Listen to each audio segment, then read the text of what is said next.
Hi. Hi, I'm Lo. This is the thing. Poets really don't like quiet spaces, and this has been really, really quiet. So I think really quickly, I need you, like on the count of 3, to make as much noise as you possibly can. That means like stomp your feet and yell really loud. Ready? 1, 2, 3, go.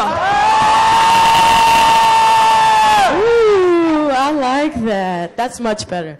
We want to encourage you, like, spoken word poetry is an interactive process. That means that if you hear something you like, snap your fingers, clap your hands, stomp your feet, say something. You can say, ooh.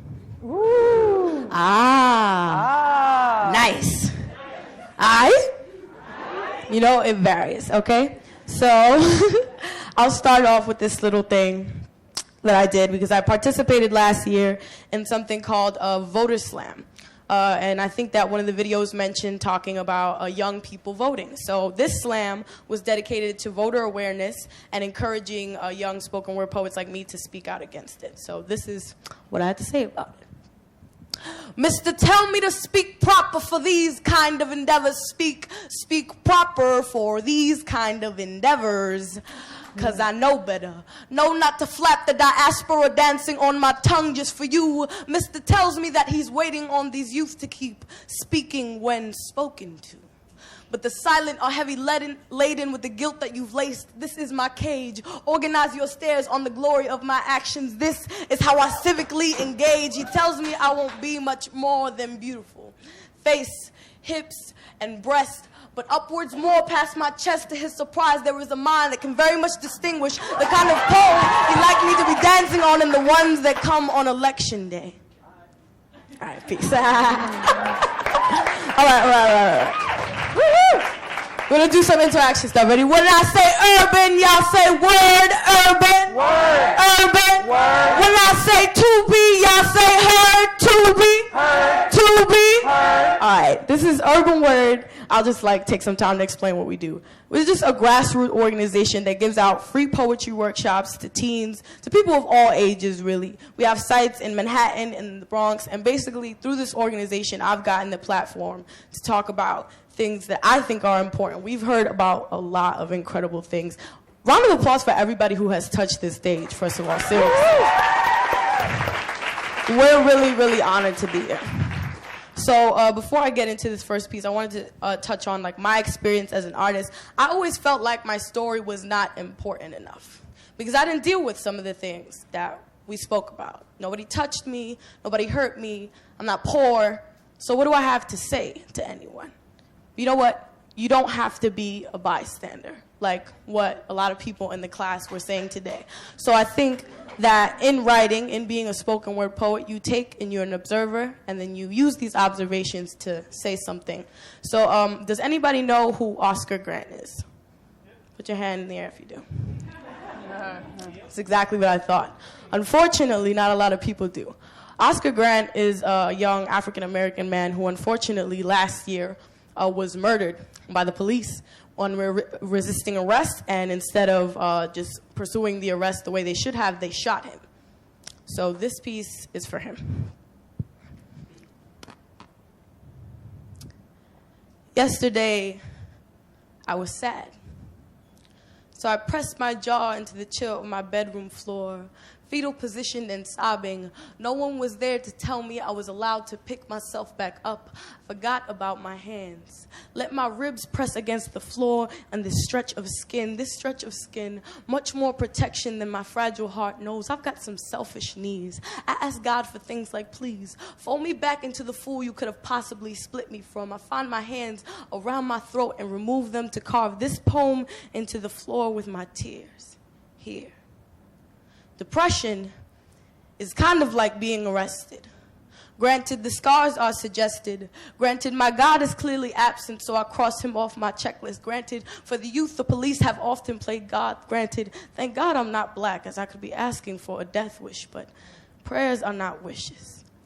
And we do not get arrested as a result of our self-pity here. We wrap our gods in light skin and call them authority. Bruise-colored, blue-colored men who play too many games. I asked him if he wanted to be a murderer or a priest. He said, a priest, please. Oscar, We are going to pray for you. Knee in your backbone. Wish yourself home. I'll be here, rubbing my ribs against my back to make antebellum home for you here, with my hands around my throat like I know about that choke, like I know something about body suspension other than hanging out with my friends. We, us poets, cipher around these headlines and squeeze till we find something to write about me. I was suffering from a little bit of writer's block, but you were just a little blacker than usual. Stomp your face into the curve and smash you, Generation X, beautiful me. Double kiss yourself goodbye, chromosomes crashing you. Lay with your hands behind your back, unaware. Could you smell the nooses wrapped around your wrist? Did Emmett Till and Bell and Diallo come give you kiss? Did they welcome you, brother? Or did you fail under the flesh test you couldn't possibly prepare for? Maybe I should care more. Maybe death in my poet hands is only my 2 finger and my thumb, but I got a gun tongue, gotta clear up the rumors. Dear blue-colored gods, when did the color of my people become bulletproof? The accusing officer says the following: I didn't think it was that serious, but I got a sick feeling in my belly when Mr. Grant closed his eyes and changed his breathing. A jury with their eyes stuffed with the sheets of Klansmen says that this is sincerity, says that this is an apology, that this was just a bad altar call, that they were praying for you, Oscar, that they didn't pray upon years stolen from your wife and your family and your daughter in the name of the Father and the Son and involuntary manslaughter. Yesterday, I was sad, but today, I will pray and thank God for my skin. Peace.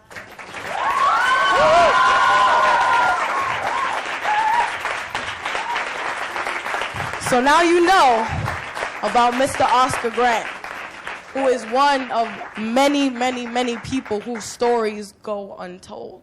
And it's your job and my job that I take very personally to spread the word about things like that. And it's not only Oscar Grant because he's black or Sean Bell because of any of those reasons. There are so many injustices that we bypass and say nothing about just because we don't think it's that big of a deal. So this next piece I wrote because a friend of mine went over to fight the war in Iraq, and he was caught in a roadside bombing and burned over 90% of his body. So this is the poem that I wrote for him. Sorry. Love, life, and war split me down the middle 3 ways, like I've been girl, woman, and wiser. My whole life I've been girl, woman, and wiser. When I was a little girl, I learned heartbreak early. After he kicked me in the shin and the Elmer's glued card was sitting politely in the garbage can, when the glitter from my eyes shadowed itself to a slow wave of black. When the backs turned, cracked enough to shake me, that's when everyone was silent. No one told me. I just knew that boys loved different, that their hearts had feet, burned and stricken from the little boy track meets, and you wonder why they all run the same game on us. I'd like to say I swallowed enough pavement, charred throat and a choke like distance, but if you know me now, you know I love with my hands. 2 barrels full of blood and gunpowder. My heart is a bullet. You're just my target practice. I can love you perfect if you just keep still. But still, there's always room for one more bullet in a lonely girl with a pistol for a mouth and a trigger for a tongue. I met a man with a thing for guns, a thing for letting me run my mouth about how I don't think I'm beautiful. He don't think I'm beautiful. He thinks I'm deadly. We like that. In fact, he's bulletproof. And I tied the laces on his sneakers together so his heart has trouble standing up on its own, and I'm scared to tell him that he's got a kiss like Elmer's glue in the garbage and that I love it. But when I do, he answers me something like the inside of a gas chamber, tells me all is fair in love and war. And we love like war. And if he went to war, then he would be the man that I deserve, but he's just a little boy, too afraid to admit that I'm not enough battlefield for him, so he unties the laces, straps on the boots, and leaves me here with empty barrels and bloody hands. But when he left, I started writing in search of an authority over a bigger thing than my bullet heart, big thing like a bomb, like dear Barack Obama. I heard through the grapevine you're sending this love of mine to war. Do not confuse my light for unwise. Do not lie to me. You're sending him to die, aren't you? But there's no answer. I write 3 letters to boy, man, and wise. He's been like, boy, do you remember when you used to kick me in the shin, man? When that barrel makes you lonely, paste your lips to the sand, I will be there. Didn't I love make you wiser? Didn't I love make you wiser, wiser? You'd think we'd be wiser all these years we spent writing, but baby, I've been pasting my letters against the sky. No matter how much I rub the quiet, my screams are still silent, and I'm a bullet, so do me a favor and explain this to me. But I got an envelope, a message I received in the mail. But when you live a war story kind of life, envelopes look like caskets. No ratchets, no crossbones, just my name and my home pasted on an envelope like, to whom this may concern. It is our deepest regret to inform you that your husband has lost his life in battle. We did find this bullet in his belongings, though, and we believe that it belongs to you. Thank you, y'all.